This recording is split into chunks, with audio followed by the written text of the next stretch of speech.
자, 오늘은 지난달에는 스님이 그 달림 법문을 했습니다. 달림 법문의 핵심 주제는 첫째는 밝은 부분을 보자. 또 나의 밝은 부분을 보여드립시다. 이렇게 했고, 두 번째는 매일매일 변화를 시도하세요. 변하지 않는 것은 도태하거나 매력이 없어지는 겁니다. 그래서 변화를 시도하십시오. 세 번째는 뭐든지 함불로 절단내리 하지 마십시오. 그렇지만 이 속에서도 꼭 이것이 정답이다라는 것은 없습니다. 또 뭐 정이 어쩔 수 없는 오늘 그런 생각을 하게. 예를 들면은 오늘 아침에 잠깐 그 TV를 보니까 이제 황혼이혼에 대해서 나오는데 이 사람은 한 15,000건을 상담했는데 10% 정도를 이혼을 허락했다고 그래요. 허락하고 이혼. 그래서 어떤 때 이혼하느냐? 폭행이나 독서를 하는 사람하고는 이혼을 해야 된다. 그렇게. 그러니까 정답은 꼭 없는 거죠. 그래서 이제 모든 건 변화하는데 그 속에서 밝은 부분을 보시고 나도 늘 새롭게 변화하시고 사람과 인간관계를 함부로 절단내지 말자 그런 말씀을 했고, 이제 오늘은 이제 여러분께서 절에 다니시는데 절에 다니면은 절에 다니지 않는 분과는 다른 점이 있어야 됩니다. 그럼 뭐가 달라야 되겠는가라고 생각을 할 때 뭐가 달라야 되냐 하면은 매일매일 나만의 기도를 하는 게 있어야 됩니다. 나만의 기도.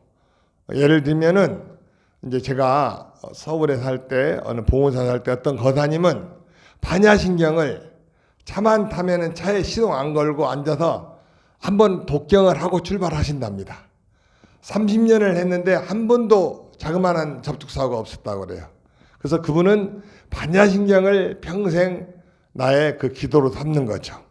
또 이제 또 우리 이제 거기 청년회 때 만난 첫 여자애인데 어느새 결혼해갖고 이제 지금 뭐 애들이 다 30대가 됐어요. 근데 이제 그 불자는 할머니하고 아주 친했답니다. 할머니하고.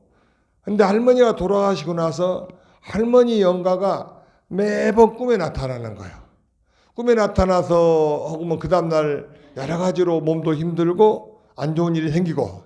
그래갖고 이제 뭐 그렇게 오랫동안 이제 힘들다가 이제 아마 한 15년, 20년쯤 돼서 어떻게 저를 찾아왔어요.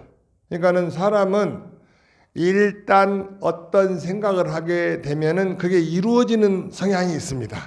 그 옛날 지도업사에 있던 범일스님을 뭐 찾아왔더라고요. 인터넷 검색하면 저는 바로 나오니까 찾아와서 한참 다니다가 그 고민을 말해요. 스님, 저는 할머니하고 사이가 좋았음에도 불구하고 할머니가 꿈에 늘 나타나서 제가 많이 힘듭니다.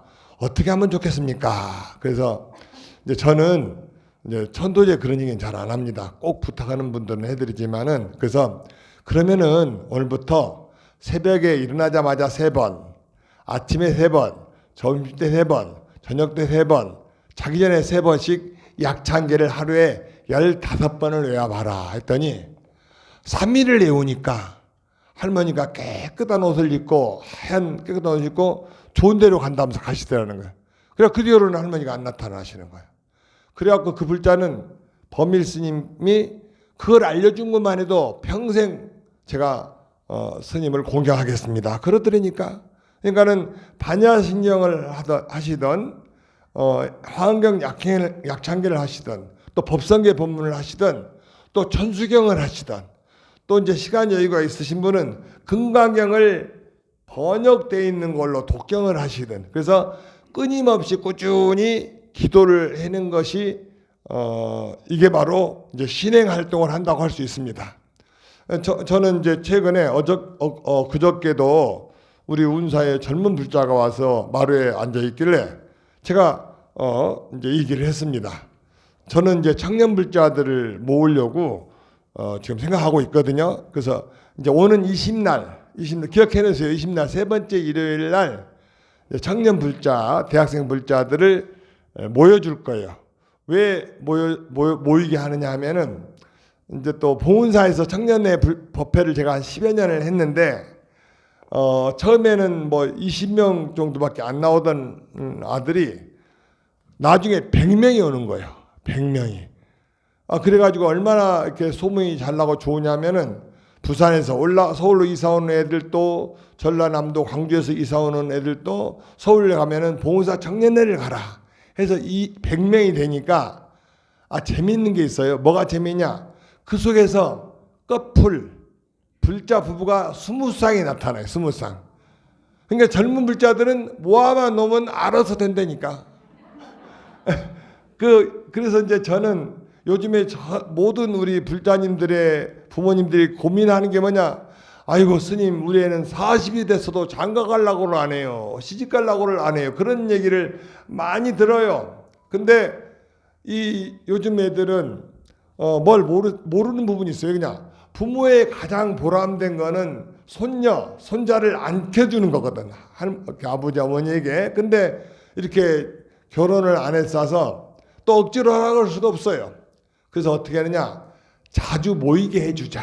자주 만나게 해주자. 그래서 제가 이번에 이제 청년회, 학생회 그런 거를 적극적으로 이제 추진하게 된 배경이 그런 데도 있습니다. 그래서 여러분께서 일단 그날 좀 애들 좀 보내주세요. 오후 2시에 신금당으로 보내주시면은 애들의 의견을 모아서 제가 이제 법회를 시작할 겁니다.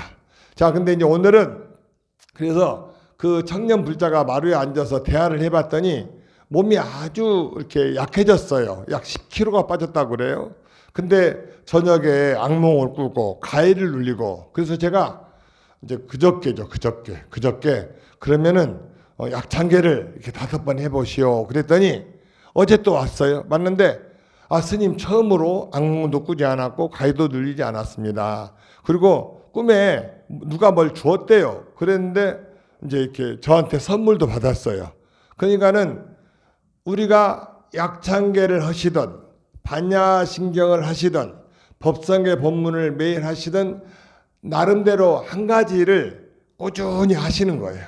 그러면은 거기에서 많은 그런 그 어려움이 극복되고 좋은 일이 일어날 수 있습니다. 이제 어저께는 우리 운사에서 불교대학을 했는데 어제가 마침 반야신경 공부하는 시간이에요.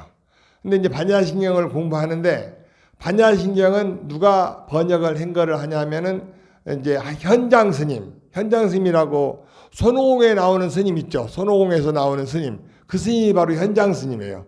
이 스님이 중국에서 이제 인도까지 가서 부처님의 경전의 원본을 가지고 오는 그런 원력을 세운 거예요. 근데 지금도 우리나라에서 인도를 가려면은 비행기 예약을 해야 되고 한 뭐 15시간은 날아가야 될 거예요. 그리고 바로도 직항이 없어요. 뭐 태국 방콕이나 혹은 어디에 기차를 했다 가야 돼. 그래서 그렇게 오래 걸리는데 하물며 1000년 전 중국에서 인도를 갈 때 얼마나 어려웠겠습니까?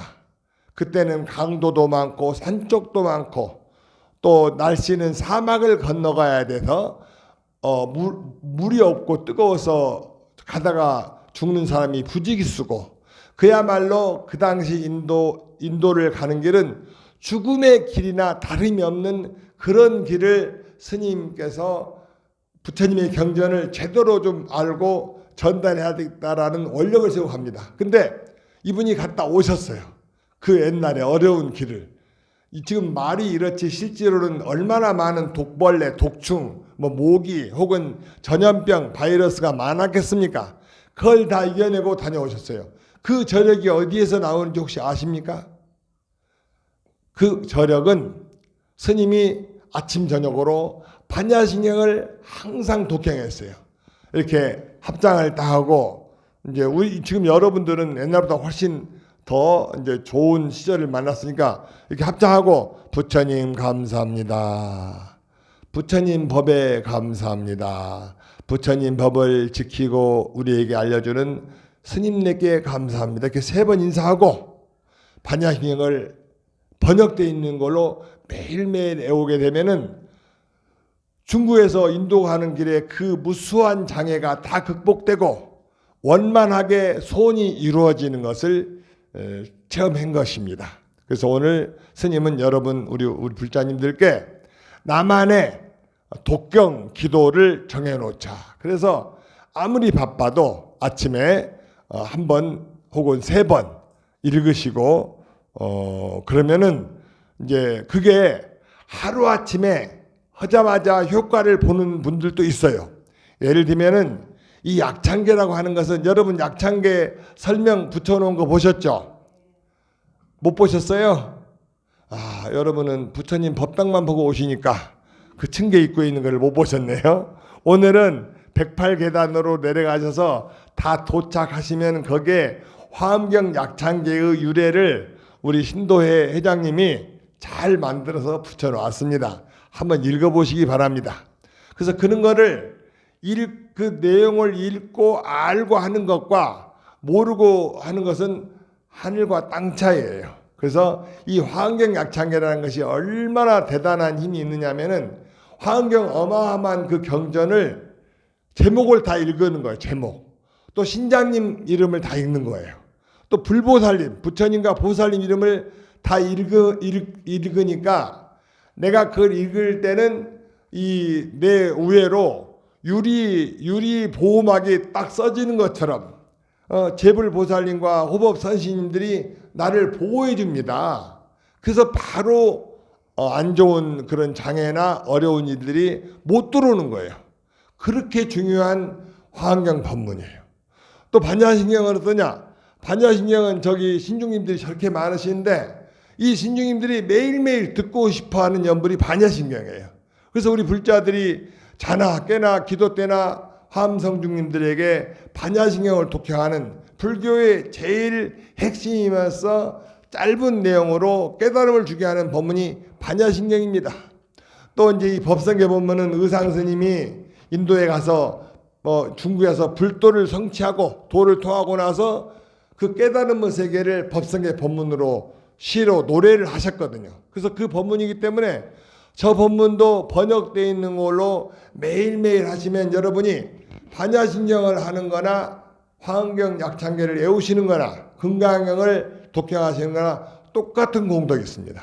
그러니까 우리 법당에 오셔서 매일매일 기도하시는 여러분께서는 천승향 하시지, 또 관세음보살, 지장보살 정근하시지, 또 신중전에 화엄성중님과 약창계 법문을 외우시지, 또 영단에 나무 무량습을 나무아미타불 연불을 10번 하시고 법성계를 외우시니까 오늘 이렇게 기도하러 오신 여러분께서는 엄청난 큰 공덕을 지니신 겁니다.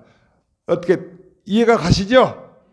네, 그렇게 마음을 나는 한번 해보세요. 나는 오늘 엄청난 기도를 한 거구나. 참으로 나는 복이 많은 사람이다. 그렇게 이렇게 하셔야 됩니다. 그래서 오늘 이제 우리 초하루 5월 초하루입니다. 초하루는 우리 불자들께서 그 반야신경 혹은 약창계 그런 기도를 꾸준히 하셨으면 좋겠다. 저는 작년 12월 1일부터 어제까지 기본이 15,000보 그리고 이제 보통 2만 보를 제가 마음속으로 목표로 하고 걷습니다. 걷는데 여러분 이제 6,000보에서 7,000보가 1시간이에요. 그러면은 15,000보 하려면은 3시간이죠. 3시간. 3시간 가까이 걸려요. 그럼 그때 뭐 합니까 제가? 자 따라섭니다. 노는 입에 연불하자. 걸을 때 연불하자. 그러니까는 이제 여기서 구포까지 혹은 모라까지 걸어가시는 분도 계시는데 그럴 때 연불하면서 걸어가시는 거예요. 약창계 하면서 걸어가시는 거예요. 그래서 약창계를 하루에 10개씩 써가지고 매일매일 읽으면서 하면은 언제 3시간이 가는지를 몰라요. 그래서 저는 하루에 약창계 법문을 뭐 100번도 합니다. 계속 100번도 하고 또 약창계다가 또 보너스로 반야신경도 한번 외우고 또 보너스로 법성계 법문도 외우고 그래서 매일매일 법문으로서 걸으면서 기도를 하니까 제가 얼마나 이렇게 나날이 감사하고 좋아지는지 모르겠습니다. 그래서 우리 운사는 올해 초파일 때 유례없는 성장을 이루었습니다. 무려 1년 등이 약 1년 등 그날 등 하신 분들이 약 500개는 증가를 했습니다. 그래서 여기에 지금 등줄을 더 쳤어요. 그러니까는 이제 이런 배경에는 우리가 기도하는 힘으로 다 이룩된 거다. 그리고 더 재미있는 거는 제가 이제 아는 신도가 통화를 해보면은 전부 다 신도가 늘었대요. 신도가 왜 늘었을까요? 코로나가 다 절로 보낸 거예요. 절에는 문이 다 열려 있고 또 절에서는 확진자가 거의 안 나오지 않았습니까? 절의 불자들은 정부의 시책을 잘 따르고 서로 보호하느라고 마스크를 꼭 끼시고 도와주신 그 덕분으로 이번에 어느 전국의 모든 절들이 신도님들이 많이 오셨다 그럽니다.